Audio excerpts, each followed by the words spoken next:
बार फिर से आप सभी का स्वागत है हमारे इस चैनल में। आज के इस वीडियो में हम सभी लोग टीजीटी और पीजीटी चित्रकला की तैयारी के लिए प्रैक्टिस सेट हल करेंगे। आज के प्रैक्टिस सेट में आपको पूरे 50 प्रश्न मिलेंगे। ये प्रश्न बहुत ही महत्वपूर्ण है जो कि आपके एग्ज़ाम के लिए लाभदायक सिद्ध हो सकते हैं। तो चलिए इन 50 प्रश्नों का हल करते हैं।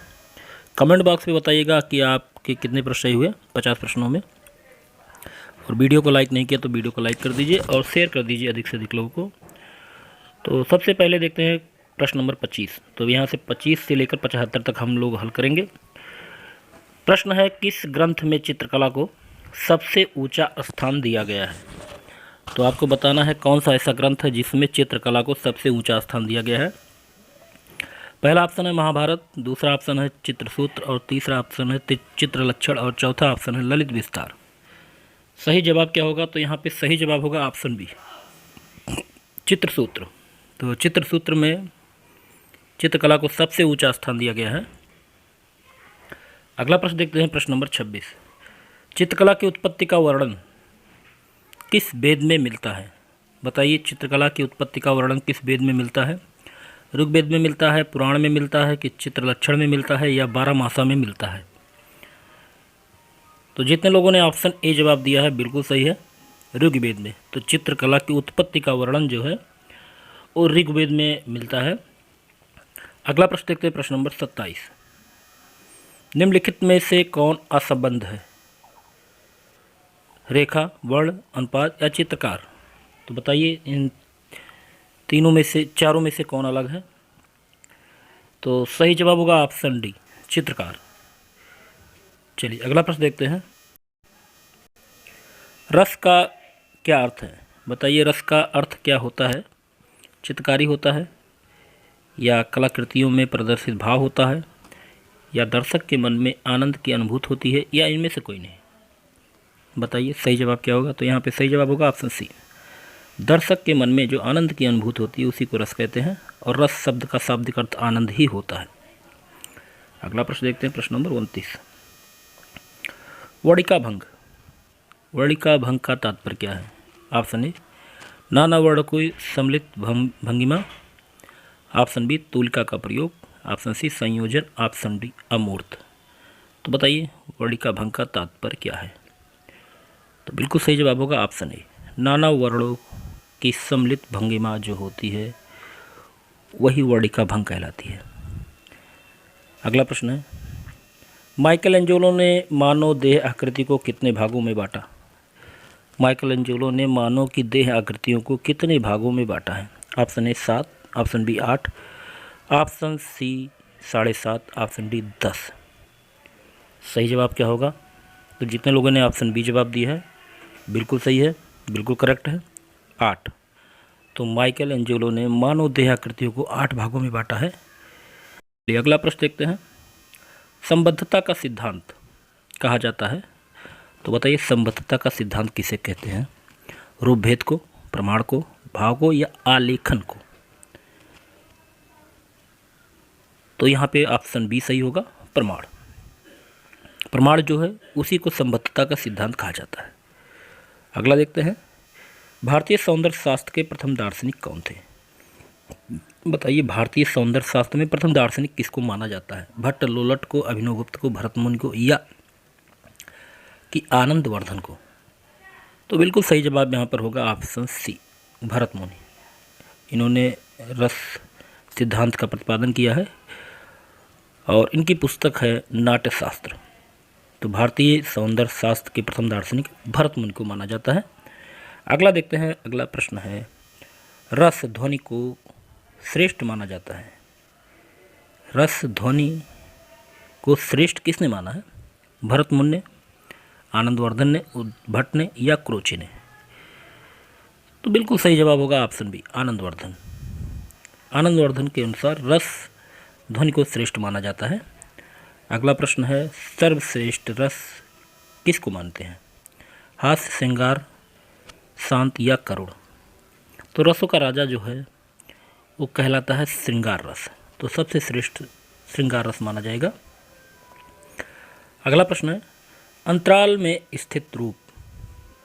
स्थित रूप के कितने आयाम होते हैं? 2, 4, 3 या 6। तो अंतराल में स्थित रूप कितने आयाम होते हैं बताना है। तो यहाँ पे सही जवाब जितने लोगों ने ऑप्शन ए दिया है बिल्कुल सही है, 2। अंतराल में स्थित रूप के कितने आयाम होते हैं? 2 आयाम होते हैं। अगला प्रश्न देखते हैं, प्रश्न नंबर 36। चित्र का प्राण होता है, बताइए चित्र का प्राण क्या कहलाता है? रेखा, आकृति, भाव या रंग? तो चित्र का प्राण क्या कहलाता है? तो बिल्कुल सही जवाब ऑप्शन डी, रंग। चित्र का प्राण रंग होता है। अगला प्रश्न देखते हैं, प्रश्न नंबर 37। सहजानुभूति का सिद्धांत, सहजानुभूति का सिद्धांत किसने दिया है? लोंजाइनस ने, क्रोचे ने, अरस्तू ने या क्रोच ने? तो यहाँ पे सही जवाब जो होगा ऑप्शन बी, क्रोचे। ठीक है, तो क्रोचे ने सहजानुभूति के सिद्धांत का प्रतिपादन किया है। अगला प्रश्न देखते हैं, प्रश्न नंबर 38। अलंकारवाद का प्रतिपादन किसने किया है? अलंकारवाद, अलंकारवाद का प्रतिपादन करने वाले कौन है? आनंदवर्धन है, भामा है, वामन है या मम्मट है? तो बिल्कुल सही जवाब यहाँ पर जो होगा ऑप्शन बी होगा। जितने लोगों ने ऑप्शन बी दिया है भामा, बिल्कुल सही है। अलंकारवाद के प्रतिपादक हैं भामा। अगला देखते हैं, प्रश्न नंबर 39। रेखा कितने आयामी होती है? रेखा कितने आयामी होती है? 3, 2, 5 या 1? तो यहाँ पे सही जवाब होगा ऑप्शन बी, 2। ठीक है, चलिए अगला प्रश्न देखते हैं। रौद्र रस का रंग क्या है? नीला, काला, लाल या पीला? रौद्र रस का रंग आपको बताना है। तो यहाँ पे सही जवाब जो होगा ऑप्शन सी, लाल। तो रौद्र रस का रंग क्या होता है? लाल रंग होता है। और इसका अस्थायी भाव होता है क्रोध। ठीक है, अस्थायी भाव भी पूछा जाता है, सभी रसों का अस्थायी भाव याद कर लीजिए। अगला देखते हैं, अगला प्रश्न है, भारतीय अलंकरण की प्राचीन विशेषता क्या रही है? भारतीय अलंकरण की प्राचीन विशेषता बताना है। वर्ण है, रेखा है, लय है कि आकृति है? भारतीय अलंकरण की प्राचीन विशेषता, बिल्कुल सही जवाब होगा ऑप्शन सी, लय। ठीक है, भारतीय अलंकरण की प्राचीन विशेषता जो है वो लय है। अगला प्रश्न है, कत्थई रंग किससे बनेगा? बताइए कत्थई रंग बनाने के लिए आपको किन 2 रंगों का मिश्रण करना होगा? ऑप्शन ए नीला और पीला, ऑप्शन बी काला हरा, ऑप्शन सी लाल या हरा या पीला हरा? तो बिल्कुल सही जवाब होगा ऑप्शन सी, लाल और हरा जब मिलाएंगे हम तो कत्थई रंग बन जाएगा। तो यहाँ पे ऑप्शन सी बिल्कुल सही जवाब है। अगला प्रश्न देखते हैं, प्रश्न नंबर 43। प्रजनन एवं विकास किस रंग का प्रतीक है? हरा, लाल, नीला या सफ़ेद? तो सही जवाब होगा ऑप्शन ए, हरा। तो प्रजनन एवं विकास जो है वो हरे रंग का प्रतीक है। अगला प्रश्न देखते हैं, प्रश्न नंबर 44। एक रंग से बने चित्र को क्या कहते हैं? एक रंग से बने चित्र को क्या कहा जाता है? पॉलीक्रोम, मोनोक्रोम, पेस्टल या चूड़ित रंग? तो बिल्कुल सही जवाब होगा ऑप्शन बी, मोनोक्रोम। एक रंग से बने चित्र को मोनोक्रोम कहा जाता है। अगला प्रश्न है 45 नंबर। स्वर्णिम विभाजन का सिद्धांत किसने दिया गया है? स्वर्णिम विभाजन का सिद्धांत किसके द्वारा दिया गया है? भारतीयों ने दिया है, जापान ने दिया है, यूनानियों के द्वारा या चीन के द्वारा? तो स्वर्णिम विभाजन आपको बताना है। तो बिल्कुल सही जवाब होगा ऑप्शन सी, यूनानियों के द्वारा स्वर्णिम विभाजन सिद्धांत का प्रतिपादन किया गया है। अगला प्रश्न देखते हैं, प्रश्न नंबर 46। प्रभाविता के सिद्धांत का प्रयोग किस गुफा में सफलतापूर्वक किया गया है? प्रभाविता के सिद्धांत का प्रयोग किस गुफा में सफलतापूर्वक किया गया है? Option A Bagh, option B Jogimara, option C Ajanta या एलोरा? तो बिल्कुल सही जवाब होगा ऑप्शन सी, अजंता। चलिए अगला प्रश्न देखते हैं, प्रश्न नंबर 47। मूर्त कितने आयामी होता है? 3, 2, 1, 4? बताइए मूर्त कितने आयामी होते हैं? तो सही जवाब होगा यहाँ पे ऑप्शन ए, 3। तो मूर्त त्रियामी होते हैं। अगला प्रश्न देखते हैं, प्रश्न नंबर 48। परिप्रेक्ष्य शब्द किस मूल्य का है? संस्कृत, फारसी, लैटिन या हिब्रू? सही जवाब होगा यहाँ पे ऑप्शन सी, लैटिन। अगला प्रश्न देखते हैं, प्रश्न नंबर 49। सबसे अधिक ठंडा रंग कौन सा है? लाल, पीला, बैंगनी या हरा? ठंडा रंग कौन सा है? तो बिल्कुल सही जवाब यहाँ पे होगा ऑप्शन डी, हरा। तो हरा रंग सबसे ठंडा है इन चारों में से। अगला प्रश्न है, रंग की शुद्धता का परिचायक क्या होता है? रंग की शुद्धता का परिचायक दूरी, निकटता, सघनता या इनमें से कोई नहीं? तो बिल्कुल सही जवाब होगा ऑप्शन सी, सघनता। तो रंग की शुद्धता का परिचायक सघनता होता है। अगला प्रश्न है, एक पूर्ण चित्र में कितने ग्राउंड हो सकते हैं? एक पूर्ण चित्र में कितने ग्राउंड हो सकते हैं? 1, 2, 3 या अनगिनत? तो सही जवाब होगा ऑप्शन बी, 2। तो एक पूर्ण चित्र में कितने ग्राउंड होते हैं? 2 ग्राउंड हो सकते हैं। अगला प्रश्न है, लावण्य को मोती की तरलता के समान किसने बताया? लावण्य को मोती की तरलता के समान किसने बताया है? प्रश्न नंबर 53। रविंद्रनाथ टैगोर ने किस माध्यम में अपने चित्र बनाए हैं? टेम्परा, तैल, जल या ग्वास? तो यहाँ पे सही जवाब होगा ऑप्शन सी, जल रंग में। ठीक है, अगला प्रश्न देखते हैं, प्रश्न नंबर 54। रंग को खोज किया था, जल रंग की खोज किसने की थी? विंची, पॉल सैंडवाई, फेबर या गुटेनबर्ग? तो बिल्कुल सही जवाब होगा ऑप्शन बी, पॉल सैंडवाई। अगला प्रश्न है, प्रसिद्ध वास पेंटिंग शैली कहाँ विकसित हुई? लखनऊ, बंगाल, नालंदा या इन सभी में? सही जवाब होगा यहाँ पे ऑप्शन बी, बंगाल। अगला प्रश्न है, भारत में वास पेंटिंग को किसने प्रारंभ किया? B.N. आर्या ने, के हैबन ने, निकोलस रोरिक ने, A.N. टैगोर ने? तो बिल्कुल सही जवाब होगा यहाँ पे option D, A.N. Tagore. Bharat में वास पेंटिंग रविंद्रनाथ टैगोर ने प्रारंभ किया। अगला प्रश्न है, रैपिड स्केच किसे कहते हैं? कोलाज को, फास्ट स्केच को, प्रोताज को या ईजल को? तो रैपिड स्केच किसे कहते हैं? तो यहाँ पे बिल्कुल सही जवाब होगा ऑप्शन बी, फास्ट स्केच को। अगला प्रश्न है, ऑन दी स्पॉट पर चित्रणकार के लिए माध्यम, ऑन दी स्पॉट पर चित्रणकार के लिए माध्यम क्या है?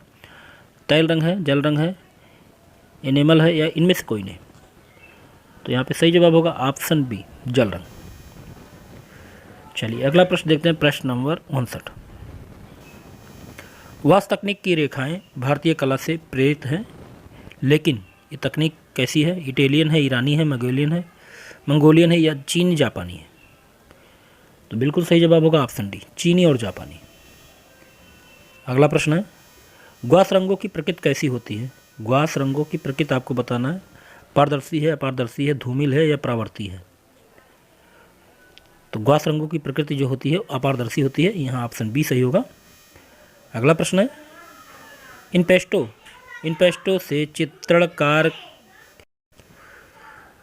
तो बताइए इनपेस्टो से चित्रणकार प्रारंभ किया? टर्नर ने, दोमियो ने, जॉन ब्रैडवाय ने या विंची ने? तो बिल्कुल सही जवाब होगा यहाँ पे ऑप्शन सी, जॉन ब्रैडवाय। अगला प्रश्न, किसी चित्र के पास रेखा से छाया प्रकाश का प्रभाव उत्पन्न किया जाता है? चिरास्क्यूरी, साइजिंग, एचिंग या हैचिंग? बिल्कुल सही जवाब होगा ऑप्शन डी, हैचिंग। अगला प्रश्न है, चिरास्क्यूरी तकनीक से चित्र किसने बनाया? एंजेलो, विंची, टीसिया या रेम्ब्रा? तो बिल्कुल सही जवाब होगा यहाँ पे ऑप्शन बी, विंची। चलिए अगला प्रश्न देखते हैं, प्रश्न नंबर 64। तैल रंगों को मोम के साथ मिलाकर चित्रण करना कहलाता है? ग्वास चित्रण, ग्वाश, वाटिका या वाटिक या एक्रोटिक? तो यहाँ पे सही जवाब होगा ऑप्शन डी, एक्रोटिक। अगला प्रश्न है, का आविष्कार आइक बंधुओं ने किया? किसका आविष्कार आइक बंधुओं ने किया? तैल रंग, जल रंग, छापा कला या इनमें से कोई नहीं? तो बिल्कुल सही जवाब होगा ऑप्शन ए, तैल रंग। तैल रंगों का आविष्कार जॉन ऑयक बंधुओं ने किया। अगला प्रश्न है, लैटिन ग्रुप द्वारा चित्र प्रारंभ हुआ जल रंग में, तैल रंग में, टेम्परा में, एक्रोलिक में। तो बिल्कुल सही जवाब होगा यहाँ पे ऑप्शन डी, एक्रोलिक रंग में। अगला प्रश्न है, सिग्रेफेटो विकसित हुआ ऑस्ट्रेलिया में, यूरोप में, जापान में या चीन में। तो बिल्कुल सही जवाब होगा ऑप्शन बी, यूरोप में। अगला प्रश्न है, तैल चित्रण का माध्यम कौन सा तेल होता है? सरसों का तेल, अलसी का तेल, अखरोट का तेल या सोया का तेल। तो बिल्कुल सही जवाब होगा ऑप्शन बी, अलसी का तेल। अगला प्रश्न देखते हैं, तैल चित्रण विधि से चित्र बनाने में विख्यात भारतीय चित्रकार कौन थे? रवि वर्मा, रविन्द्रनाथ टैगोर, नंदलाल बोस, ई.वी. हेबर। तो बिल्कुल सही जवाब होगा ऑप्शन ए, राजा रवि वर्मा। चलिए अगला प्रश्न है, प्रश्न नंबर 70, विभिन्न परतों में कार्य हो सकता है। विभिन्न परतों में कार्य हो सकता है। तैल रंगों में, एक्रोलिक में, टेम्परा में या उपरोक्त तीनों में। तो यहाँ पे सही जवाब होगा ऑप्शन डी, उपरोक्त तीनों में। अगला प्रश्न है, फ्रंटेज तकनीक उपयोग की जाती है केरोसिन वार्निश, इम्पेस्टो, ग्लेजिंग में या सब में। तो यहाँ पे सही जवाब होगा ऑप्शन डी, इन सभी में। अगला प्रश्न है, ट्राइबल आर्ट संबंधित है जनजातियों से, आदिम कला से, बौद्ध भिक्षुओं से या इनमें से कोई नहीं।